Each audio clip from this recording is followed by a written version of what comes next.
Hi there guys, I'm Nikhil from Notion Hub, and in this video, I'll be showing you the most important tips and tricks for your Oppo Find X2 Pro. By the way, I'll also be making a dedicated video for the best features where I'll be showing you all the features offered by this phone, so definitely check out that video as well. Link will be in the description.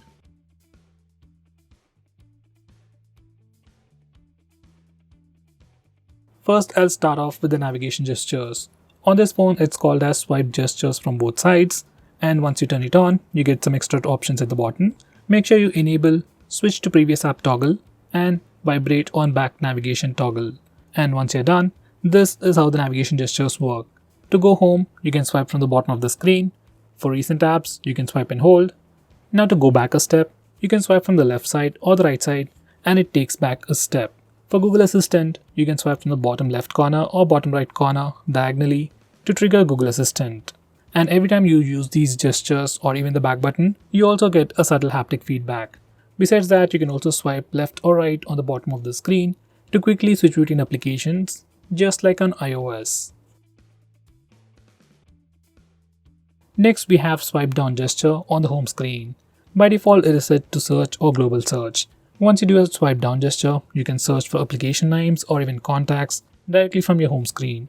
I personally suggest you to change it to notification drawer. Once you do that, you can do a swipe down gesture to pull down the notification bar, which I think is much more helpful. Next, we can also change the display resolution on this phone. By default, it is set to auto switch, and it can save some battery by sometimes automatically changing the resolution depending upon what you're doing. But it also gives you an inconsistent viewing experience.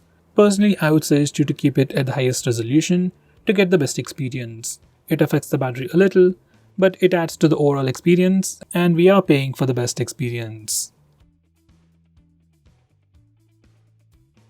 Next, we can also change the display refresh rate of this phone. This phone has a display with 120Hz refresh rate. By default, it is set to auto switch.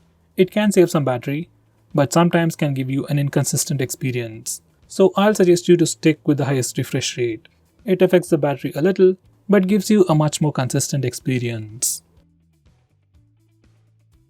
Next, we got some new live wallpapers. Some are just like videos on loop, some wallpapers react to your touch, and some change depending on the time. For these wallpapers, you can just touch and hold the wallpaper for a quick preview. Right now, we can only use the install live wallpapers. In future, we might be able to use a regular video as a live wallpaper. Next, we have dark mode. You can enable it from the notification toggles or directly from the display settings. And once you enable the dark mode, all the system UI elements change to dark mode. Even some of the stock applications like phone dialer, messaging application also change to dark mode, and even some Google applications like Play Store or YouTube switch to the dark mode automatically. Dark mode helps your phone look much more cooler, helps you save some battery, and puts less strain on your eyes at night. Next, we have always on display. Now, just like the name suggests, it's a feature that puts a clock on your lock screen all the time. Now here's a quick preview. From settings, you can also change the clock styles, and you can also schedule it to automatically turn on and turn off at a specific time to save a little bit of battery.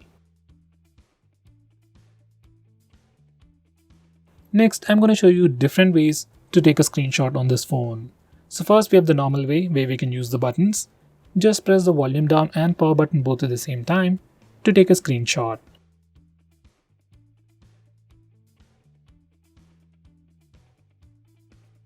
Next, we have 3-finger screenshot gesture. Now this feature is enabled by default. To take a screenshot, you can just swipe down using 3 fingers and your phone will take a screenshot. It's just like pressing the buttons, but instead of pressing the buttons, you just need to swipe down using 3 fingers and your phone will take a screenshot. Personally, this is my favorite way to take a screenshot. Next, I'm going to show you how to take a long screenshot.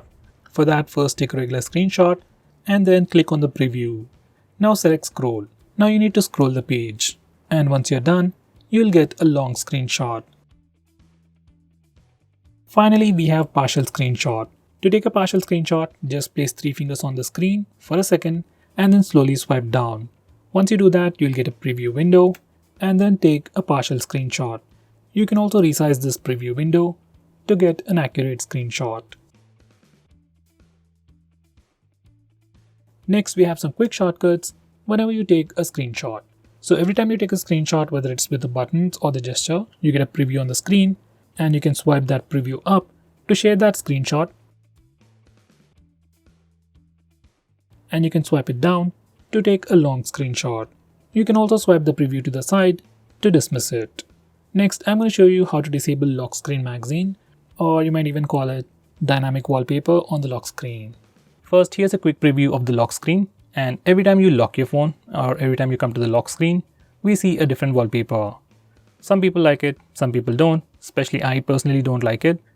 So if you're like me and if you want to disable it, this is how you can disable it from settings. And now, here's the lock screen once again, and no matter how many times you come to the lock screen, we will have a fixed wallpaper. Next, I'm going to show you how to trigger Google Assistant with the power button. Just enable this toggle and now press and hold the power button to trigger Google Assistant. If you press and hold the power button longer, we will see the power options. If you are using navigation gestures, this is pretty useful. Next, we have some important screen off gestures. We have things like double tap to wake. We can also draw a note to open the camera application. Next, we can draw a V to turn on the flash. We also have more like music controls and custom shortcuts. But most of the time, I just draw V to turn on the flash. And to turn it off, we can press the power button.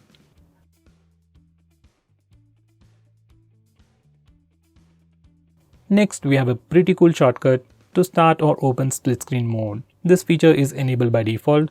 Just make sure this particular toggle is enabled, and if it is enabled, you can just swipe up using 3 fingers to open the current application in a split screen mode. Now this is an Oppo phone, it's not like other phones, so some of the applications will not support this feature. With that said, most of the applications, especially third-party applications, do support split screen mode. Next, I'm going to show you how to record calls automatically on your phone. For that, go to settings just by clicking that button, and now select call recording, and make sure you enable this particular toggle. And once it is enabled, all the calls will be recorded automatically on your phone. Now this feature is available in India but might not be available in other countries. So if you can't find this feature on your phone, try using a third-party application. Next, I'm going to show you digital well-being. Now this is a feature from Google and you can find it in settings. This feature analyzes your phone's usage and gives you a complete report. It shows you how many times you've unlocked your phone, how many notifications you've got, how much time you're using your phone, and which apps you're using the most. So with all this information, you can know your usage and you can also limit your usage using this feature, which is a pretty cool thing. So let's say if you don't want to watch videos on YouTube for more than 1 hour in a day, we can put up such restrictions using this feature. Next, we have wind down. This is another feature from Google, which will help you sleep faster at night. Using this feature, we can schedule our phone to turn on grayscale mode and do not disturb mode automatically at a specific time. This is something I would definitely recommend you to try. Next, I'm going to show you how you can change your default apps. Whether you want to change your default launcher, default browser or anything, for that we need to first go to settings. Once you're in settings, select app management, then select default apps. Now from this page, you can change your default launcher, default SMS application, browser and so on. I would definitely recommend you to change your default browser to Google Chrome. Next, I'm going to show you how to display the battery percentage on the status bar. For that, go to settings, then select notification and status bar, and then enable this toggle. Once you do that, we can see the battery percentage on the status bar. In the same way, if you want to see the network usage on the status bar, enable this toggle.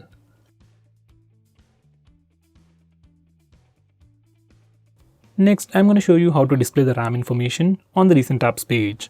For that, go to settings, then select additional settings, and now enable this toggle. Once you do that, we can see the RAM or memory information in the recent apps page. Next, I'm going to show you how to record the screen on your phone. For that, first go to the toggles, and if you can't find the screen recording option, you need to click this button over here and search in the extra toggles. We have a dedicated toggle called Start Screen Recording. Just bring it up, and now we can start video recording just by using this toggle. Just click it and screen recording should start in 3 seconds. If your phone asks for any permissions, just grant them all. Next, I'm going to show you how to stop applications from automatically restarting in the background. For that, you need to first open Phone Manager. You can find it on the home screen or in your app drawer. Once you open it up, select Privacy Permissions, then select Startup Manager. Now from this page, we can start or stop applications from automatically restarting in the background. Personally, I'll enable this toggle for apps like Truecaller, WhatsApp or Instagram and disable it for everything else. So guys, these are the most important tips and tricks for your phone. If I missed out on anything important, do let me know by commenting below this video, and definitely check out my video on best features. Link will be in the description. Now with that said, if you're planning to buy this phone, please use the link in the description. It always helps the channel. If you want us to make any specific video, tweet out to us with the hashtag AskGreedyTech on Twitter and we will try to make it as soon as possible. I'm Nikhil from GreedyTech signing off. Have a nice day.